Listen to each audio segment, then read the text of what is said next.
1 sampai dengan ayat yang ke-11. Pada suatu kali Yesus berdiri di pantai Danau Genesaret. Sedang orang banyak mengurumuni dia hendak mendengarkan firman Allah.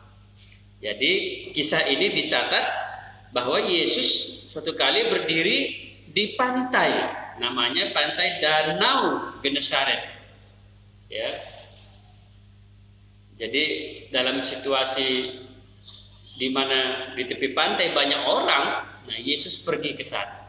Hari ini juga di pantai-pantai banyak orang nih. Ya, di Pantai Biru banyak orang tuh. Di Bukit Lawang juga banyak. Mungkin ada pantai yang lain ya, juga banyak orang di sana. Ini perlu supaya mereka pun mendengar Injil. Yesus pergi ke pantai Danau Genesaret. Orang banyak mengurumuni dia hendak mendengarkan firman Allah. Nah ini bedanya. Kalau di pantai orang hari ini bukan mau mendengarkan firman Allah. Ya. Pada waktu itu mereka mau mendengarkan firman Allah. Apakah kita hari ini mau mendengarkan firman Allah? Siapa yang mendengarkan firman Allah, maka dia akan merasakan kasih Allah. Kalau nggak didengarkannya firman Allah, tidak akan merasakan kasih Allah. Amin. Oke, kita lihat. Ia melihat 2 perahu di tepi pantai. Nelayan-nelayannya telah turun dan sedang membasuh jalannya. Asik ya. Di pantai Yesus melihat, ya, dia melihat 2 perahu di tepi pantai. Nah, kalau kita ke pantai bisa banyak kita lihat. Yesus pada waktu itu pergi ke pantai dan dia melihat 2 buah perahu dan ada orang-orang membersihkan jalannya di sana. Orang banyak yang mendengarkan firman Allah, Yesus lihat. Jadi kalau kita hari ini mendengarkan firman Allah, Yesus lihat kita loh. Ya mungkin kami nggak bisa lihat, tapi Tuhan bisa lihat. Ya, oke, kita lihat berikutnya. Ia naik ke dalam salah satu perahu itu, yaitu perahu Simon, dan menyuruh dia supaya menolakkan perahunya sedikit jauh dari pantai. Lalu ia duduk dan mengajar orang banyak dari atas perahu. Rupanya Yesus naik ke dalam perahu Simon. Wah, ini Simon Petrus ini ya. Rupanya Simon Petrus memang sudah pernah mendengar Yesus. Sudah pernah bertemu dengan Yesus. Jadi waktu melihat perahu Simon, ya Yesus naik ke sana. Ya. Nah, rupanya Yesus pakai perahu Simon ini untuk mengajar, untuk memberitakan firman Tuhan. Jadi waktu itu belum tentu gereja saja dipakai ya, sinagoge saja dipakai. Enggak, perahu juga bisa dipakai Tuhan Yesus. Bahkan hari ini apapun kita bisa pakai untuk menyampaikan firman Tuhan. Ini zaman online, zaman digital, kita bisa pakai ini loh. Ada Facebook, ya media sosial ya, ada YouTube, Instagram, Twitter, bisa kita pakai loh untuk memberitakan firman. Nah, Yesus pada waktu itu dia pakai perahu Simon Petrus. Ya. Jadi dia mengajar orang banyak dari atas perahu itu. Jadi kalau perahunya dipakai, orangnya bisa dengar ini ya. Ya, orang banyak juga bisa dengar. Nah, Yesus di pantai ini bukan refreshing ternyata ya. Dia ingin menyampaikan firman Allah. Dia ingin mengajar orang banyak. Mungkin di sekolah sedang lockdown ya, jadi di perahu lah untuk mengajar ya. Hari ini banyak orang di pantai loh, di sekolah nggak boleh. Ya makanya perlu juga ke pantai ini supaya memberitakan firman. Kalau saudara ngapain ke pantai? Hah? Mandi. Mandi ya. Oke. Ayat yang keempat, setelah selesai berbicara, ia berkata kepada Simon, bertolaklah ke tempat yang dalam dan tebarkanlah jalamu untuk menangkap ikan. Nah, jadi setelah selesai mengajar, ya, Yesus berkata kepada Simon yang punya perahu, tebarkanlah jalamu untuk menangkap ikan. Wah, Yesus sangat baik ya. Sudah dipakai perahunya, masa nggak bayar? Oh, bayar tapi nggak pakai duit. Yesus mau kasih apa? Yesus mau kasih ikan. Baik nggak Tuhan Yesus? Baik ya? Iya. Tuhan nggak pernah mau kita rugi loh. Jadi kalau hari ini kita berikan persembahan, hari ini kita beribadah, kita berdoa, kita berpuasa, Tuhan nggak mau kita rugi. Jadi jangan takut untuk mempersembahkan hidup kita kepada Tuhan. Tuhan mengasihi kita. Kalau kita mengasihi seseorang, kita pasti nggak mau dia dirugikan. Kalau kita mau dia dirugikan, itu bukan kasih, itu bukan cinta. Aku cinta padamu, kasihkanlah aku uang pulsa. Wah, ini bahaya, itu bukan cinta itu. Ya. Kalau kasih itu tidak pernah ia merugikan orang yang ia cintai. Oke, kita lihat apa yang terjadi. Jadi Yesus mau supaya Simon Petrus menolakkan perahunya ke tempat yang dalam untuk menangkap ikan. Apa yang terjadi? Simon menjawab, Guru, telah sepanjang malam kami bekerja keras dan kami tidak menangkap apa-apa. Tetapi karena engkau menyuruhnya, aku akan menebarkan jala juga. Wah, rupanya Simon Petrus langsung merespon. Oh Guru, telah sepanjang malam kami bekerja, tapi nggak dapat apa-apa. Menangkap ikan biasanya malam-malam, ya. Nggak dapat. Apalagi siang hari ya makin nggak dapat. Karena di siang hari itu angin kencang. Tapi karena engkau yang menyuruh, sebab karena engkau yang menyuruhnya, karena Tuhan, karena Guru, kami akan menebarkan jalan. Petrus sudah mulai percaya dan dia mau mendengarkan kata Tuhan Yesus. Awalnya sih dia nggak percaya, sudah dikasih tahu Andreas, saudaranya juga dia nggak percaya. Tapi kali ini dia sepertinya terbuka hatinya. Ya. Tapi karena engkau yang menyuruhnya, saya kasih tahu sebuah rahasia hidup. Kalau Tuhan yang menyuruh, ingat pasti akan berhasil. Karena apa? Karena Tuhan mengasihi. Maka itu kenalilah siapa yang mengasihi kita. Kalau dia suruh, lakukan saja, pasti berhasil. Saudara percaya? Ya, mari kita lihat. Ya, apa yang terjadi? Ya. Kalau kami bekerja sendirian, kami nggak nangkap apa-apa. Tapi karena engkau yang menyuruhnya, wah, ini sudah mulai ada Tuhan, ada campur tangan Tuhan, ada kasih Tuhan dalam hidup Petrus. Ini mulai ada kasih Tuhan dalam hidup. Kapan kasih mulai ada kasih Tuhan dalam hidup kita? Kapan sih kita tahu Tuhan mengasihi kita? Ini kunci daripada kehidupan kita, berhasil tidaknya kita. Rahasia yang besar dalam hidup kita, ya. Oke, mari kita lihat ayat yang ke-6. Dan setelah mereka melakukannya, wah, jadi mereka melakukannya, ya. Tebarkan jalanmu ke tengah, kata Yesus, ya. Dia melakukannya. Sejumlah besar ikan sehingga jala mereka mulai koyak. Wow, ini hasil luar biasa. Mereka menangkap sejumlah besar ikan sehingga jala mereka mulai koyak. Apa yang mereka tangkap? Ikan. Karena Yesus suruh untuk menangkap ikan. Nggak mungkinlah yang lain didapat. Setelah mereka melakukannya, hari ini kalau kita melakukan apa kata Tuhan Yesus, sebenarnya Tuhan berikan banyak berkat itu. Cuma apakah Tuhan suruh? Enggak. Kalau Tuhan enggak suruh, doa pun kita semalam-malaman enggak akan Tuhan kasih. Tapi kalau Tuhan yang suruh, enggak akan didoakan dikasihnya kok. Namanya Tuhan yang suruh. Mereka menangkap sejumlah besar ikan. Bahkan dikatakan sehingga jalan mereka mulai koyak. Ini bukan sedikit ini saking banyaknya ini. Hati-hati. Terlalu banyak berkat bisa jala koyak. Maka itu janganlah banyak-banyak minta berkat dari Tuhan. Ya, mintalah secukupnya, gitu ya. Iya, oke. Ini tadi kan Yesus yang mau berikan, ya. Bukannya mereka minta, Yesus yang mau berikan. Tapi mereka melakukannya, maka mereka menangkap sejumlah besar ikan. Ayat yang ke-7.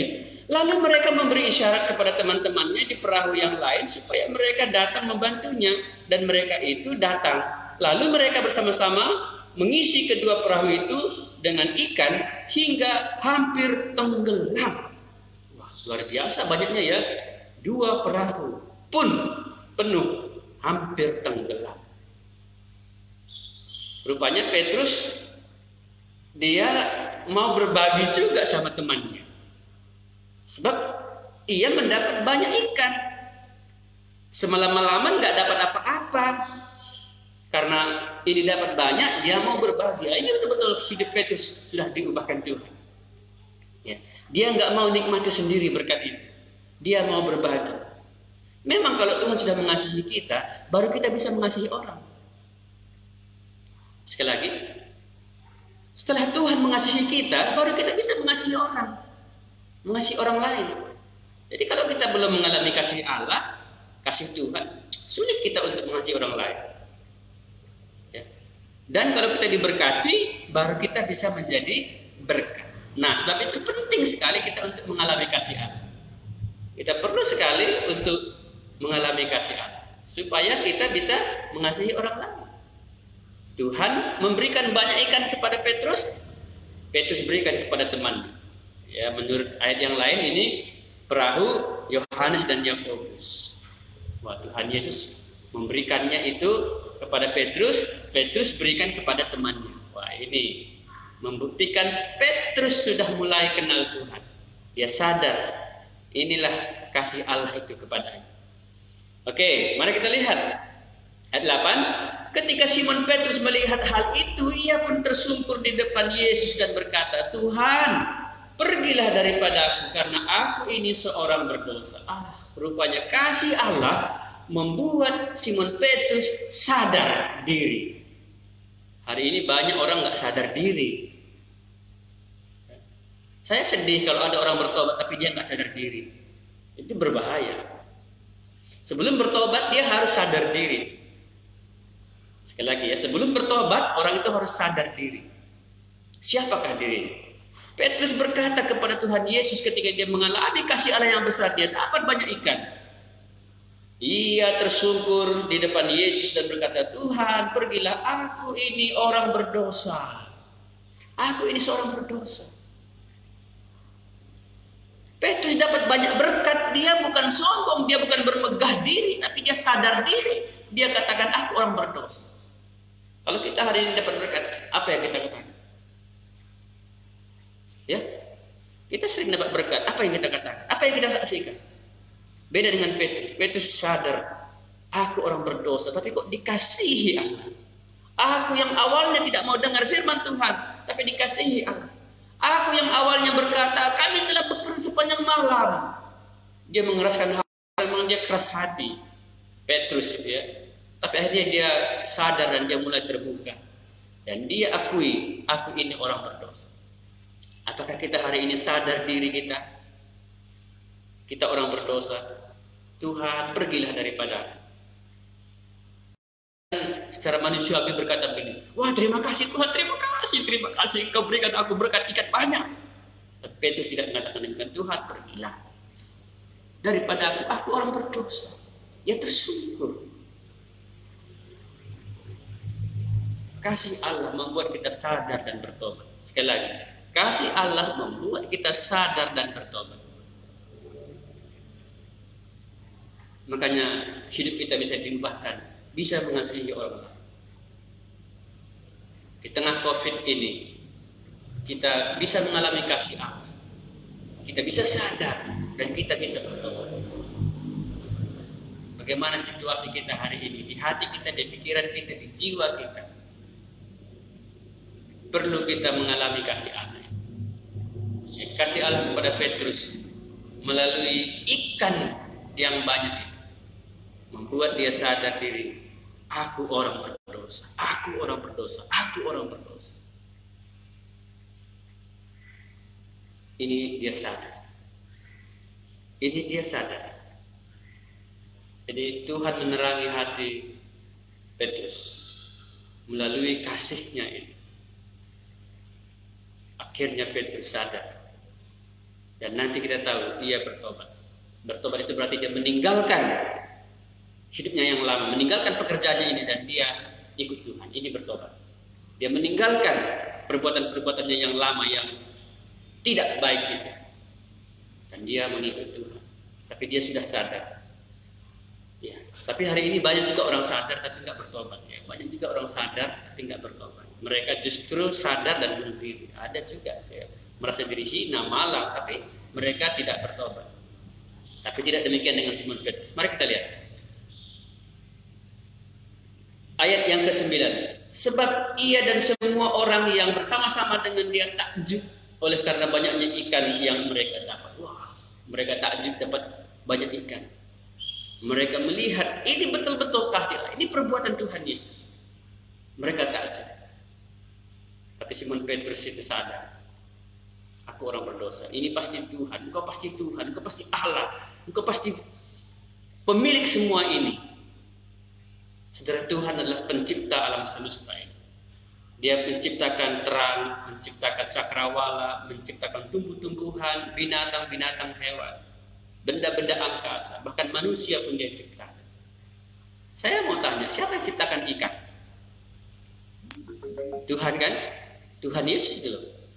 Buktinya, dia bisa atur ikan-ikan itu masuk ke dalam perahu Simon Petrus sehingga masuk ke dalam jala Simon Petrus sehingga jalannya itu terkoyak.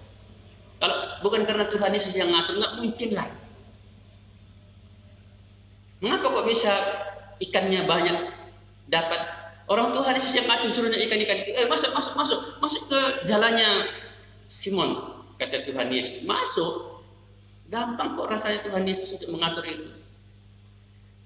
Ya, saudara percaya siapa Tuhan Yesus? Itulah Tuhan Sang Pencipta. Ya.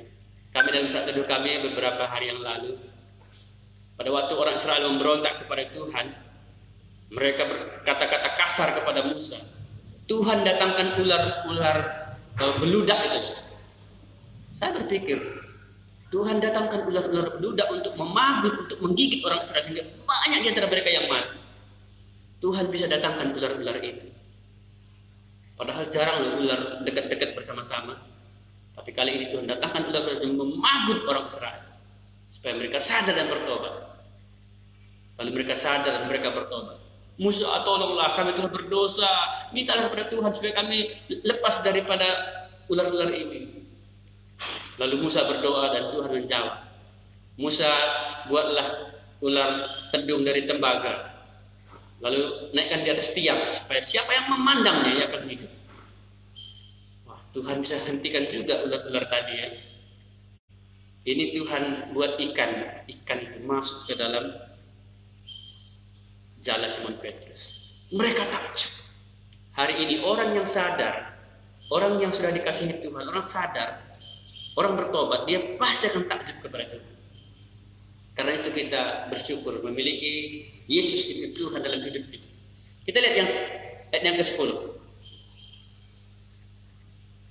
Demikian juga Yakobus dan Yohanes anak-anak Zebedeus yang menjadi teman Simon. Kata Yesus kepada Simon, jangan takut, mulai dari sekarang engkau akan menjala manusia. Wah, ini Yesus berkata kepada Simon,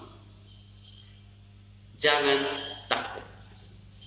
Memang engkau berhadapan dengan aku yang adalah Tuhan, tapi jangan takut. Karena orang Israel berpikir kalau ketemu dengan Tuhan mereka pasti mati, mereka pasti akan dihukum. Tapi kali ini anugerah besar terjadi, kasih Allah ditunjukkan. Jangan takut, kamu tidak akan mati. Orang berdosa memang harus mati karena upah dosa ialah maut. Tapi Yesus katakan jangan takut. Adakah Tuhan sudah berbicara kepada kita hari ini di tengah-tengah situasi COVID ini? Tuhan berkata, jangan takut. 3.000 lebih orang mati kemarin ini. Apa bukan mati ya? Terjangkit COVID. 3.000. Ya kalau yang sudah mati banyak sekali. Tapi firman Tuhan katakan kepada Simon Petrus, jangan takut. Berarti kalau kita bersama dengan Tuhan, kita tidak akan perlu takut. Yesus katakan kepada Simon, mulai sekarang engkau akan menjala manusia. Mulai sekarang engkau akan menjala manusia, bukan lagi menjala ikan. Kadang-kadang kita ketagihan, sudah dapat banyak ikan, ya kita mau terus ngambil ikan. Wow, Tuhan nggak mau demikian. Tuhan hanya ingin memberikan kasihnya kepada Simon pada waktu ia memakai perahunya, supaya Simon lihat ada ikan itu, bentuk kasih Tuhan. Betul, Simon sadar. Dan Tuhan panggil dia, engkau sebenarnya ingin kujadikan menjadi penjala manusia. Jadi kalau kita dikasihi Tuhan, diberikan Tuhan berkat hari ini, ada yang lebih besar yang ingin Tuhan berikan. Sekali lagi ya. Jadi kalau kita hari ini dikasihi Tuhan, kita diberikan berkat oleh Tuhan, ingat, Tuhan ingin berikan yang lebih besar daripada itu. Engkau akan kujadikan penjala manusia. Penjala ikan, penjala manusia kan beda.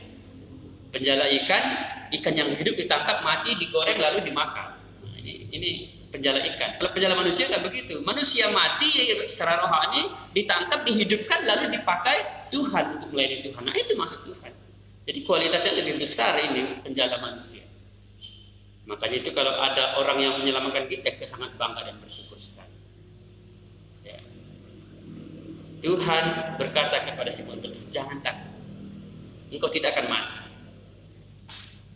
Aku adalah Tuhan yang menghukum semua orang berdosa, tapi kali ini engkau tidak kuhukum, tapi engkau akan kuubahkan menjadi penjala manusia.